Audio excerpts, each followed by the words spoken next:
بطولات كتير، فده يدل ان يعني ما بيشبعش الاهلي من البطولات، حاجه يعني ربنا يديمها نعمه ويحفظها. الجماهير على طول ما بتزعلوش جماهيركم، فدي حاجه جميله جدا.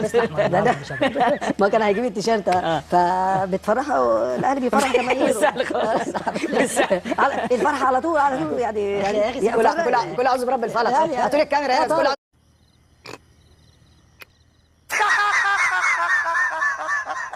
لي الكاميرا هنا. كل اعوذ برب الفلق. لا هقول لك على حاجه. هتقول لي ايه؟ هي الكوره كده. قول. هي الكوره كده، لان الزمالك السنه اللي فاتت الاهلي حصل على بطولتين والزمالك حصل على بطولتين، حبه كده وحبه كده، وفيهم بطوله لسه ما تحددش قرارها، ما تبقاش بتاعت كلها الدوري كده. الممتاز. هي كلها انما كده. بطولتين الزمالك حاصل عليهم، وكسب بيراميدز بطل ابطال افريقيا، وكسب النادي الاهلي اللي هو المفروض. هسألك بقى سؤال 30 ثانيه. لا ما هل الفوارق الماديه اللي موجوده في النادي الاهلي بالمليارات دي احنا شفناها على المستوى الفني ما بين الزمالك والاهلي كلاعيبه؟ ده المليارات عندك انت. لا ده انت صارف 7 مليون و300، ده انت مسدد غرامات ب 6 مليون يا فندم. دي مديونيات يا راجل، ده 13 مليون الزمالك صارفهم في سنه. الفوارق دي في الملعب؟ معلش يا شباب، قبل ما مفيش فلوس هنا. مره في حياتي كلاعيبه اشوف ناس عندها فلوس اه وناس تانية بتقول لها انت مش عارف تعمل ايه وتعمل ايه وتعمل ايه. يلا يا عم خير، الكلام ده على الله كله. اشكركم اعزائي عايزين المشاهدين، حلقة تانية أنا وأنت. واشوفكم في حلقه جديده غدا من اللعيب على ام سي مصر. الى اللقاء.